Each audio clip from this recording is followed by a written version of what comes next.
Hi, my name is Maria Perilli, and today I will be presenting our paper titled Endpoint-Explicit Differential Dynamic Programming via Exact Resolution. We'll begin by highlighting the importance of constraints, particularly in the context of mobile manipulators.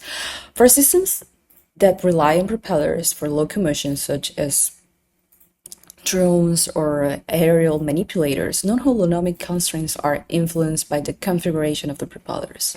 As illustrated here, although both quadrotors reach the same target, they do so following different trajectories due to these different constraints or configurations. As we can see in this formulation, the goal of an optimal control problem is to find an optimal control input, U, that minimizes a cost function, subject to the system's dynamics and various constraints. And now that we have seen how constraints can shape the system behavior, let's focus on one particularly important category, which is endpoint constraints. As I said, in MPC, endpoint constraints are especially critical. They help ensure that the system not only performs well over the prediction horizon, but also reaches the desirable final state. Some of these types of constraints are the one listed here, like end effector pose or end effector tweaks, foot pose, etc. Before diving into our algorithm, we first introduce a key abstraction that facilitates its development, which is the system. Any optimal control problem with input constraints can be formulated as a saddle point system. In this structure, W represents the optimal control primal and dual variables. B represents the endpoint Jacobian associated with the endpoint constraint, and the A's represent the optimal control problem without endpoint constraints. Here, it's important to say that A is large and typically banded matrix. So, the solution to this saddle point system can be expressed as follows. The first equation yields the Lagrange multiplier associated with the endpoint constraint. Then the second equation computes the primal and dual variables of the original optimal control problem. But what's important here is how this solution is obtained.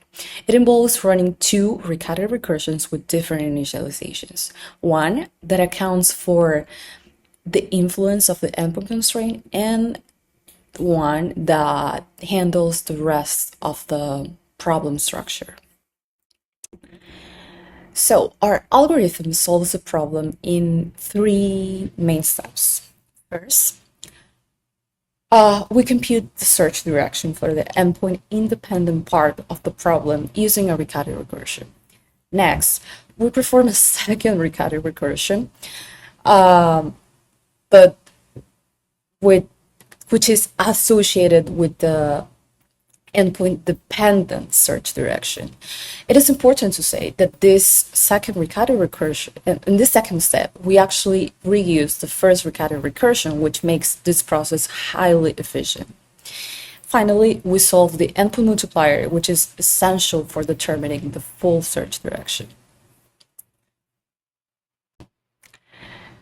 So, after implementing this algorithm, we have observed strong performance across a variety of optimal control problems, both in simulation and in real-time MPC.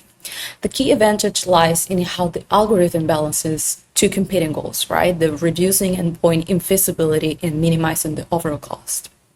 In practice, our method demonstrates rapid reduction of the endpoint invisibility, which is something really valuable, especially for local manipulation tasks where both motion and manipulation need to be coordinated under strict constraints.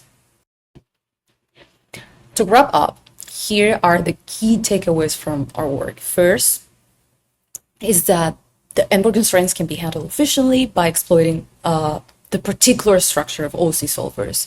Also, an exact resolution avoids unnecessary iterations, which we often see in augmented Lagrange approaches, and null space parameterization tackle endpoint rank deficiencies while remaining efficient. Thank you for listening.